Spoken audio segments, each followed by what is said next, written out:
तर्क संग्रह के पूर्व व्याख्यानों में हमने सप्त पदार्थ विवेचन का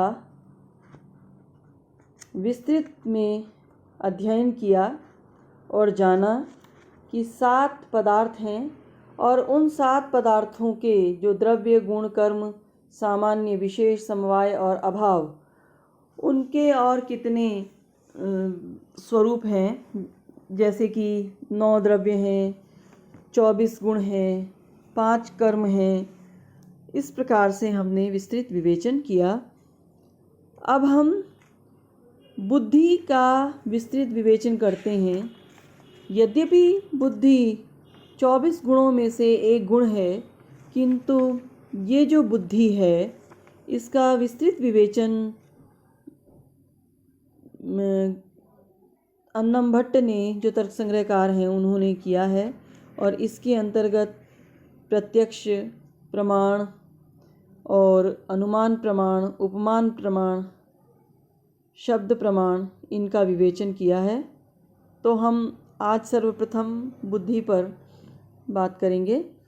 सर्व व्यवहार हेतुर गुणों बुद्धिर ज्ञानम। ये पूर्व में भी बताया गया था आपको कि समस्त प्रकार के व्यवहार का जो हेतु है, ऐसा गुण बुद्धि कहलाता है और इसको ज्ञान भी कहते हैं। इसे बुद्धि अथवा ज्ञान दोनों ही नामों से बुलाते हैं। सा द्विविधा, वह बुद्धि 2 प्रकार की है, स्मृति और अनुभव। संस्कार मात्र जन्यम ज्ञानम स्मृति, और मात्र संस्कार से उत्पन्न होने वाले ज्ञान को स्मृति कहते हैं। तो इस प्रकार जो तर्क संग्रहकार की जो मूल पंक्ति है उसमें सर्व व्यवहार ये कहा है बुद्धि के लिए। तो सर्व व्यवहार का तात्पर्य क्या है? शब्दों का प्रयोग।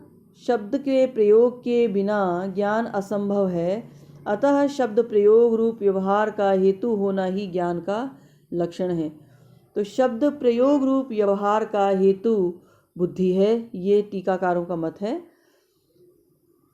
फिर बुद्धि का विभाग करते हुए ग्रंथकार कहते हैं सा द्विविधा, वह 2 प्रकार की है, संस्कार मात्र जन्यम ज्ञानम स्मृति, अर्थात जो केवल संस्कार से उत्पन्न होने वाले ज्ञान को स्मृति कहते हैं। यहाँ पर जो मात्र शब्द लगा है ये विशेष इस पे ध्यान देने के लिए है कि स्मृति के लक्षण में यदि मात्र नहीं कहा जाए तो अनुभव में लक्षण की अतिव्याप्ति हो जाएगी, इसलिए यहाँ पर मात्र कहा गया। संस्कार मात्र जन्यम ज्ञानम स्मृति।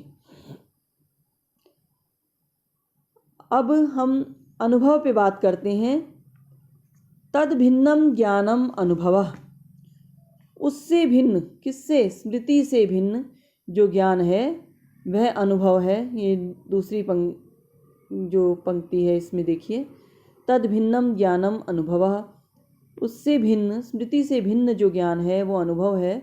वह 2 प्रकार का होता है, यथार्थः अयथार्थश्च, यथार्थ और अयथार्थ। तद्वान तद्वती तत्प्रकार को अनुभवो यथार्थः, तद्वान में तत्प्रकारक जो अनुभव है उसको यथार्थ अनुभव कहते हैं। जैसे रजत में इदम रजतम, यह ज्ञान, मतलब जो जैसा है उसमें उसी प्रकार का ज्ञान यथार्थ कहलाता है। और सैव प्रमा इति उच्यते, और उसी को प्रमा भी कहा जाता है। तो तद्वती तत्प्रकार को अनुभवों का अर्थ क्या हुआ? जो जैसा है उसका उसी प्रकार का ज्ञान। सोना है तो इदम सुवर्णम, इस प्रकार का ज्ञान। रजत है तो इदम रजतम, इसी प्रकार का ज्ञान। इदम और इस प्रकार इदम घटम, घटम इदम, तो ये जो घट का घट में ज्ञान है, ये सारे से सारे ज्ञान यथार्थ अनुभव कहलाते हैं। और इस यथार्थ अनुभव को ही तर्क संग्रहकार ने प्रमा कहा है। तो इस प्रकार आप देखें कि तर्क संग्रहकार ने जो तद भिन्नम कहा है, इसका अर्थ है स्मृति से भिन्न। यहाँ इस शब्द को समझिए, तद भिन्नम अर्थात स्मृति से भिन्न, यदि ये शब्द नहीं लगाएंगे, तद भिन्नम नहीं लगाएंगे, तो क्या होगा कि कोई सा भी ज्ञान जो है वो स्मृति का ज्ञान हो वो भी अनुभव कहलाएगा। इसलिए स्मृति भिन्नम ज्ञानम अनुभव ऐसा कहा है। और वह 2 प्रकार का है। तद्वती का भी आप अर्थ देखें यहाँ पे,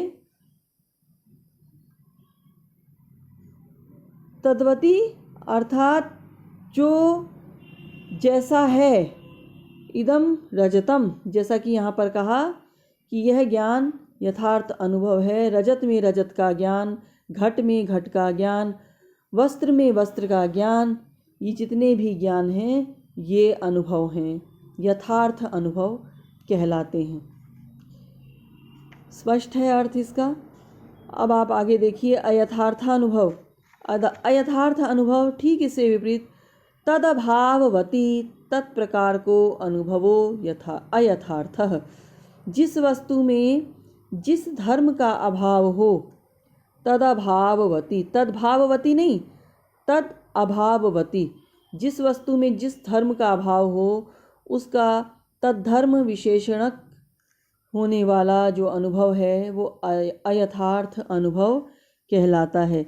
जैसे कि शुक्ति में हमें रजत का जो ज्ञान होता है, शुक्तौ इदम रजतम, जैसे कि कहा कि शुक्ति है, सीप है, और हम उसमें रजत का ज्ञान करें। रज्जु है अर्थात रस्सी है और उसमें सर्प का ज्ञान हो, या सर्प में रस्सी का ज्ञान हो। तो इस प्रकार का जो ज्ञान है, जो जैसा नहीं है किंतु उससे भिन्न उस ज्ञान को ज्ञान समझ लेना जो है वो अयथार्थ अनुभव कहलाता है। यथार्थ का ठीक उल्टा अयथार्थ है। जो यथार्थ था उसमें तो था रजत में रजत का ज्ञान, सुवर्ण में सुवर्ण का ज्ञान, वस्त्र में वस्त्र का ज्ञान, घट में घट का ज्ञान, तो ये यथार्थ अनुभव थे। अब यहाँ पर घट में किसी पशु की अनुभूति हो, रस्सी में सर्प की अनुभूति हो, या शुक्ति में रजत की चांदी की अनुभूति हो, तो ये जो विपरीत अनुभूतियाँ होना जो है ये अयथार्थ अनुभव कहलाता है। तो ये यथार्थ अनुभव, स्मृति जो बुद्धि है, इस ज्ञान, इसके 2 भेद हैं, स्मृति और अनुभव। जो स्मृति है वो संस्कार मात्र से उत्पन्न जो ज्ञान है वो स्मृति कहलाता है, उससे भिन्न ज्ञान अनुभव कहलाता है, और वह भी 2 प्रकार का है, यथार्थ और अयथार्थ। जो यथार्थ अनुभव है उसे प्रमा कहते हैं, जो अयथार्थ अनुभव है उसे अप्रमा कहते हैं। अब इसके आगे का जो है प्रमा का भेद, ये हम अगले व्याख्यान में इस पर विस्तृत चर्चा करेंगे।